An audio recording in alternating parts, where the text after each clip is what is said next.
Hey guys, so I decided to make a video series dedicated to the 12 principles of animation, as described by the legendary animators Frank Thomas and Ollie Johnston. So the first principle is squash and stretch. This is the principle that animated objects will get longer or flatter to emphasize their speed, momentum, weight, and mass. Here's a bouncing ball that has squash and stretch. And here is one without squash and stretch. See the difference? The amount that an object squashes and stretches says something about its mass. The more squash and stretch, the softer the object. The less squash and stretch, the stiffer the object. This first one looks like a water balloon, and the second one probably would be a bowling ball. Squash and stretch applies to characters too. Look at how this figure is stretching from the speed that he's coming down with, and then he squashes after he lands before settling in his pose. You can also use squash and stretch to exaggerate facial expressions. Let's add some squash and stretch to this face. When his eyes are closed, his face is squashed, and when he opens his eyes in disbelief, his face stretches up and settles back to normal. It's very important to keep the volume of the object consistent. This is what a lot of people mess up with when they're first trying to do squash and stretch. They'll elongate the ball like this and flatten it like this. This is what you should not do. The overall volume of the ball must be the same. So as the ball gets longer, it also gets narrower. When it gets flatter, it also gets wider. The same goes with cubes. If you're going in with one line, the other lines must go in the opposite direction. The cube should start out narrow, get flat, get narrow again, and then rest. In-betweening with cubes is easy because you can measure the line in between the two lines and then connect them to make the cube. If you master squash and stretch with cubes, the next step is to try to do it in 3D. Another important note is that the ball does not have to be stretching the entire time that it's falling. When it's just starting to fall, it should have its normal shape for the most part. And then when it's just about to hit the bottom, that's when it has the most stretch. So do not overdo squash and stretch in this sense. Alright, the second principle of animation is called anticipation. This is when a character prepares for an action to give the audience a clue as to what is happening next, as well as to make the action appear more realistic. One example is when a character is about to jump. Before leaping into the air, he has to prepare for the action by crouching down to build energy. It's like a spring that coils up before releasing. Look at this character jumping without any anticipation. It looks very unrealistic because the energy to jump comes out of nowhere. Here's another example, a punch. To add power to the punch and communicate to the viewers that he is about to punch, he reaches his arm back and then punches. By contrast, having no anticipation results in a very weak punch.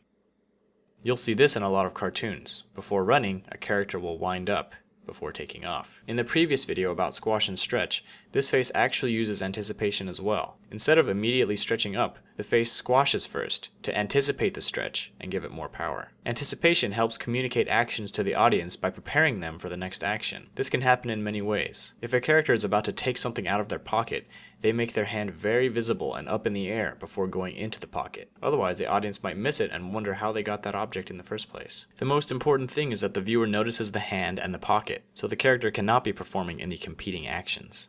Let's say that something's about to happen on the right. A character may prepare for that action by pointing their eyes and head to look in that direction, leading the viewers to also look there. It's important to make it as easy as possible for the audience to understand what's going on without having to watch it twice. But this can also be used to trick the audience too, if you lead their eyes in one direction and then surprise them by having something happen on the other side of the screen. Taking anticipation a step further, you can actually have multiple levels of anticipation. Let's go back to our punch animation, where the character winds up before punching. This animation has one level of anticipation. Now look at this one. The character is actually winding up for his wind up by going forward, then winding up, and then before punching, he throws his other arm back to further anticipate the punch. This punch is very complex. It's actually similar to what a baseball pitcher does when he's getting ready to throw the ball. So the third principle of animation is called staging. Staging is the presentation of any idea so that it is completely and unmistakably clear. This is a very broad principle because it covers so many areas of animation. It can apply to acting, timing, camera angle and position, and setting. So when you're animating, you want to be in full control of where the audience is looking. You're essentially saying, look at this, now look at this, and now look at this. This control is achieved through staging. All of the elements of the scene work together to move the viewer's eyes around the screen. Here's an example of bad staging.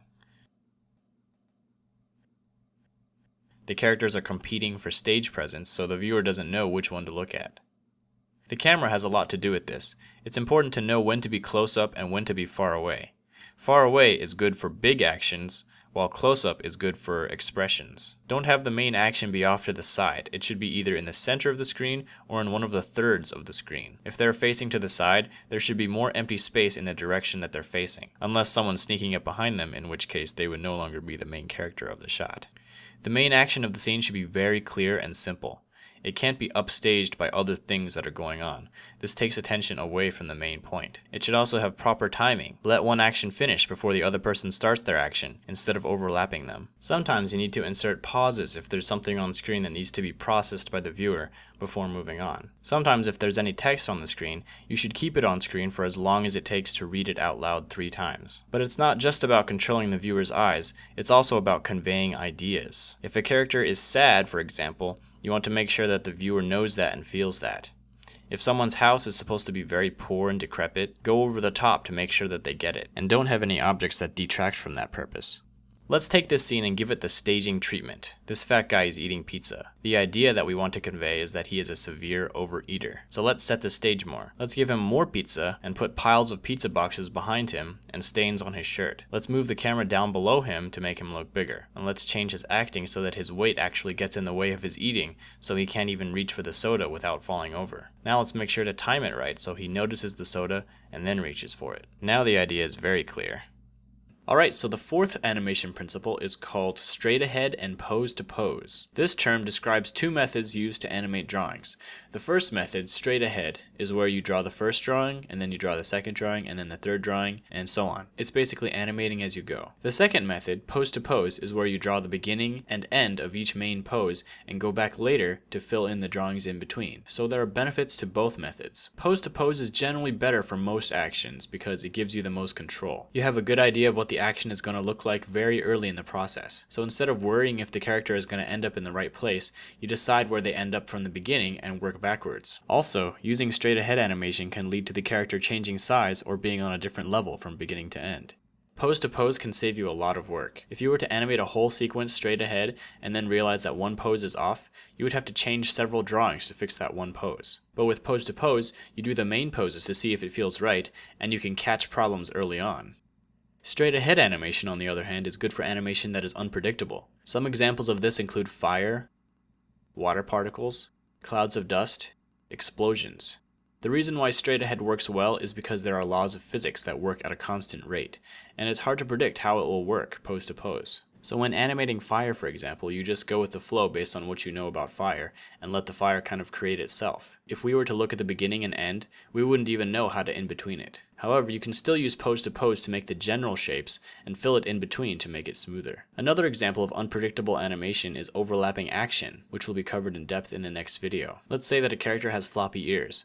You could draw the figure with his ears for each pose and just draw the in-betweens accordingly, but another method is to animate the figure using pose to pose without the ears, and then going through and adding the ears using straight ahead. This is good because you can focus on the figure's movements without the distraction of having to do his ears, and you can also focus on the physics of his ears without the distraction of his body's movement. This also applies to hair, tails, and other appendages. When you work pose to pose, there's some vocabulary that goes into it. There are main poses called keys, secondary poses called extremes, and further broken down poses called breakdowns. Make the keys first, perfect them, then decide the farthest the character will go in each direction using extremes, and then decide how you want the extremes to connect using breakdown poses. At this point, you can start in-betweening. Working with this sort of hierarchy will give you the most control, as opposed to doing your pose to pose straight ahead, so to speak. This is like pose to pose within pose to pose, because you are perfecting the poses at each level before moving down to the next level. Alright, so the next principle of animation is called follow-through and overlapping action. This is the technique of having body parts and appendages drag behind the rest of the body and continue to move when the body stops. Follow-through and overlapping action are often associated with another technique called drag. These names all describe the same thing but in different ways. For example, follow-through refers to the way parts of the body continue to move after the body is stopped. Overlapping action describes the offset between the timing of the main body and its other parts. Drag describes the technique of delaying the movement of body parts in relation to the main body. All three of these are basically describing different aspects of the same thing. Follow-through and overlapping action add a great deal of realism to a character. Here's a character with and without follow-through and overlapping action. Basically, when the main body moves, the tip of the appendage should be the last to catch up, and when the body stops, the tip should follow through the farthest before settling back. This is true of not just appendages, but the whole body as well. When coming to a stop, often the body will follow through and then come back. Just as a character needs to anticipate his jump, he also needs to follow through his land. Sometimes the extra skin on a character can be treated as a separate entity with drag and follow through. Similar to squash and stretch, the amount of drag that you give something says something about its mass. The first one is like a TV antenna, while the second one is like a feather. It's usually easier to add the appendages after the animation of the main body is finished. When adding hair, for example, use the previous frame as an indicator of where the hair should be stretched towards. Since it has drag, it should be dragging from where it was in the last frame. In addition, make sure to let the hair follow through when the body comes to a stop. Arms are a good place to insert follow-through and overlapping action. Have the elbows lead the arm's actions. The elbow comes first, followed by the forearm, and then the hand. This is true even when walking. The forearms drag slightly behind the elbows, and the hands drag slightly behind the forearms. Overlapping action helps to break up an animation to make it more interesting. If we offset the movement of the arms and legs, the animation appears more graceful. If a character is standing up from the ground, we could offset the top half from the bottom half to make it look less easy and more realistic. Alright, so the next principle is called slow in and slow out. This principle refers to the way pretty much all movement starts slowly, builds speed, and finishes slowly. This is one of the most important principles to achieving lifelike motion.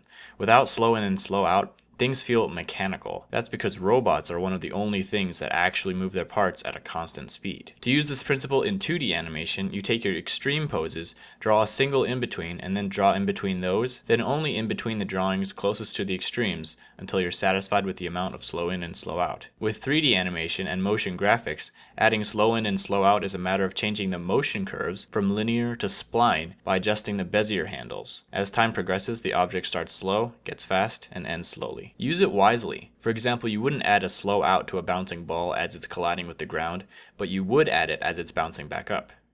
You wouldn't add it to a bullet coming out of a gun, but you would add it as the gun comes up due to whiplash. Using this principle can allow you to only have to draw one in-between if the motion is quick enough.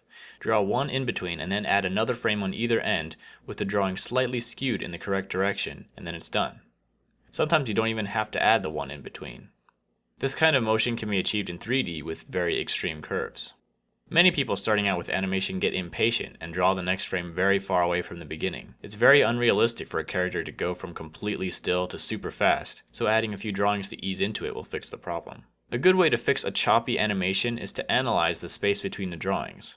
They should be evenly spaced, with drawings closer together at the beginning of the action and at the end of the action, and drawings farther apart in the middle. Alright, the 7th principle of animation is called arcs. So very few organisms are capable of movements that have a mechanical in and out or up and down precision. Most living creatures will move in a circular path, otherwise known as an arc. So let's say that we were given these key poses and were told to fill in the poses in between. Simply taking the midway point between the poses will not work, because this looks way too mechanical. The ball needs to follow an arc. Of course, we also need to consider the slow in and out caused by gravity. When doing this in 3D and motion graphics, we can achieve this effect by keeping the movement in the x-axis constant, but giving the movement in the y-axis a slow in and slow out. This will give the ball its arc. Now let's look at this head turn. Right now it looks pretty dull and straight, but if we add an arc to it, it gives it a little bit more character. Forgetting about arcs can lead to some obvious mistakes. For example, we may in-between this movement by calculating the midpoint like this and cause the shape of the object to shrink. If we were to draw a simple arc as reference, then this movement would be a lot easier and more realistic. Arcs can be added to almost any figure movement. This guy is landing on the ground. Let's have his body settle in an arc. This guy is reacting with shock. Let's have his body and arms follow an arc. This guy is taking a step. Have his body move down and up in an arc before he even takes his next step. This guy is kicking. Have his leg and body follow through in an arc. When movements are very fast, you can add arcs in the form of a smear. Take the beginning and end pose and draw an arc in between and fill it in the same color as the object, maybe slightly transparent or fragmented towards the end of the action.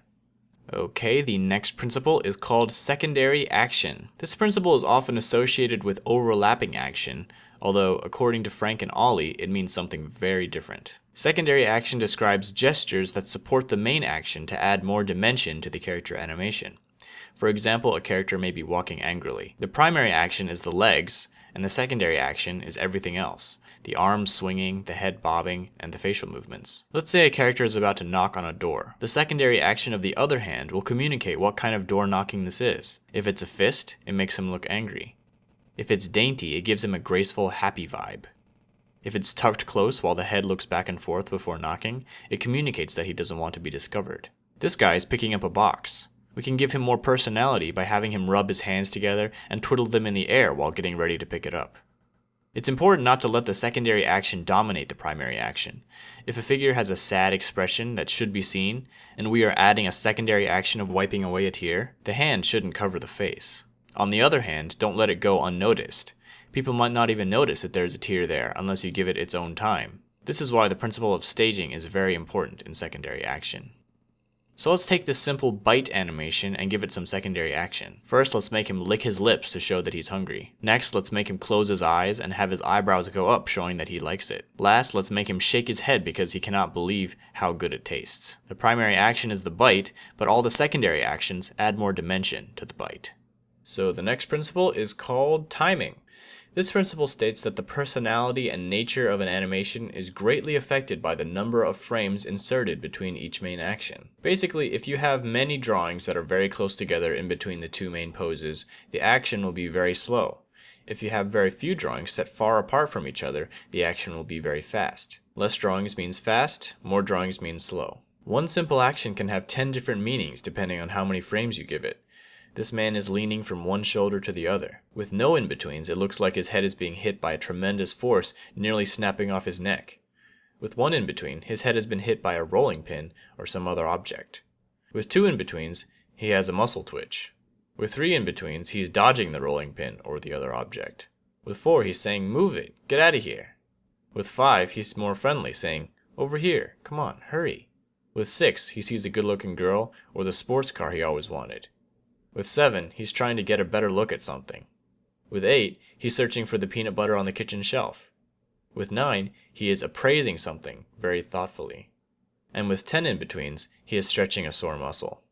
The standard frame rate for movies is 24 frames per second. If one drawing is made for each frame, 24 drawings per second, that is called drawing on ones. If one drawing is made for every 2 frames, that's called drawing on twos, and every 3 drawings is threes, and so on. It's actually very common to draw on twos rather than ones for a few reasons. First, it cuts the amount of work in half. Second, it actually makes slow actions look smoother than if you were to draw every frame, because the precision needed to draw in between 2 very close drawings can lead to the animation looking jittery.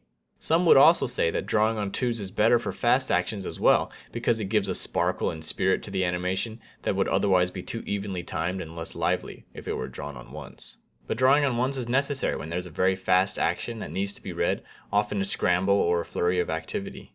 And it's also everyone's choice how many drawings to put in between poses. Some people draw more or less frames depending on how much movement there is, and this can give a very dynamic effect to the animation. So the next principle is called exaggeration. Basically, every action, pose, and expression can be taken to the next level to increase the amount of impact on the viewer. So the early animators at Disney would get confused because Walt would tell them to add more realism, but then when they changed it, he would criticize the result because it wasn't exaggerated enough. In Walt's mind, there was probably no difference. Making it more realistic didn't mean make the physics and proportions more consistent with reality, but rather make the idea or essence of the action more apparent and real. So if a character was sad, make him sadder. Bright, make him brighter. Worried, make him more worried. Wild, make him wilder. Exaggeration doesn't mean more distorted, but more convincing.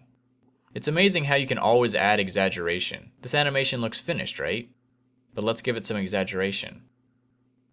Now when we compare the two, the first one definitely looks less powerful, even though earlier we thought it was finished. When motions are quick, the exaggeration needs to be bigger in order to be noticed. This still frame looks way too extreme to be realistic, but when you play it in motion, it looks less extreme. That's because a lot of the frames that your eye perceives in a short time are less extreme frames, and only one of them is very extreme. So in order to boost its presence, you can either make it stay on screen longer, or make it more extreme. Since it's hard to tell how much room you have for exaggeration, a good rule to follow is to push the exaggeration level until it actually becomes too much. then wind it back until you're satisfied with it. This way you see the whole range beforehand instead of shooting in the dark. So the next principle is called solid drawing. This principle is about making sure that forms feel like they are in three-dimensional space with volume, weight, and balance. One thing that makes animating a lot easier is being able to draw a figure from all angles. This requires knowledge of three-dimensional drawing. For example, when drawing a line on a sphere, it must follow the contour of the sphere's surface. A straight line instantly makes the circle look flat. When drawing cubes, avoid making parallel lines. Lines should be bent towards the vanishing point, otherwise it will look like a flat symbol or a logo. When doing a rough pass of the character, use basic solid shapes like spheres, cubes, and cylinders to construct the character, instead of circles, squares, and rectangles. This will help you be mindful of the space they're in. Another thing you can do is draw perspective lines on the ground to keep track of their distance from the camera, so that you can know when to draw them bigger or smaller. When moving on to the clean line version of your character, be very mindful of overlap, and try to include it whenever possible. Without overlap, everything appears to be on the same plane, but just adding a single line here and there can define where surfaces come out and where they recede. Another thing to note when doing lines is to avoid symmetry. Symmetrical lines look flat. Try to pair a straight line with a curved line, or offset two curved lines, so it looks more natural and dynamic. The principle of solid drawing applies to 3D animation as well, in regards to portraying weight and balance in the pose of a character. For example, avoid what's called twinning, which happens when the arms and legs and other paired features are doing the exact same thing. This is a known affliction that animators have to make a conscious effort to avoid. Instead, lean it over to one side, or put one hand on the hips, or give it a slouch, or do something to show that it has weight and has to keep its balance in a 3D environment. Alright, the last principle of animation is called appeal. Basically, characters that you animate should be somewhat pleasing to look at. They should have some kind of charismatic aspect to like about them. This doesn't only apply to the hero of the story, but also the villain and every other character. Appeal doesn't always mean good looking, it can also mean interesting. So the villain should be likable in the sense that they are interesting to look at. The tricky thing about this is that everyone has a different standard for what is appealing. However, just giving your character a dynamic design can greatly boost its appeal. Here are 3 steps to doing that. First, use a variety of shapes. Instead of using the same shape for every character, try out different shapes, because there's no limit to the spectrum of crazy configurations that characters can have. Every good character design starts with a clear shape. Second, play with proportions. Cartoonists often magnify the things we find interesting and shrink the things we might find ugly or boring. For example, they might enlarge the head and eyes, shrink the body, and make the hands larger. Finding the aspect of a character that defines his or her personality and blowing it up can often create a more appealing design. Third, keep it simple. Too much information can overcomplicate the character and also make it harder and more restraining to animate. This is a difference between drawing for illustration and drawing for animation. With animated characters, you have to pick and choose what details to keep because you're going to be drawing those details hundreds of times. So let's give some characters an appeal makeover. This king has a generic shape and not much personality. Let's make him more like an egg. Now his appeal comes from looking proud, powerful, and petite. This robot mercenary has too many details to see any personality. Let's pick a few details and emphasize them, remove the rest, and change his shape. Now he has a mysterious appeal to him. This fisherman looks pretty average. Let's adjust his proportions to emphasize his lankiness and make that his point of appeal. So that's all I've got for appeal, and that brings us to the end of our 12-part series. So I thank you for watching it. I had a lot of fun making it, and I actually learned a lot about animation too. I do plan to continue making these videos, and next I will be covering walk and run cycles. So thanks for watching, and I'll see you in the next video.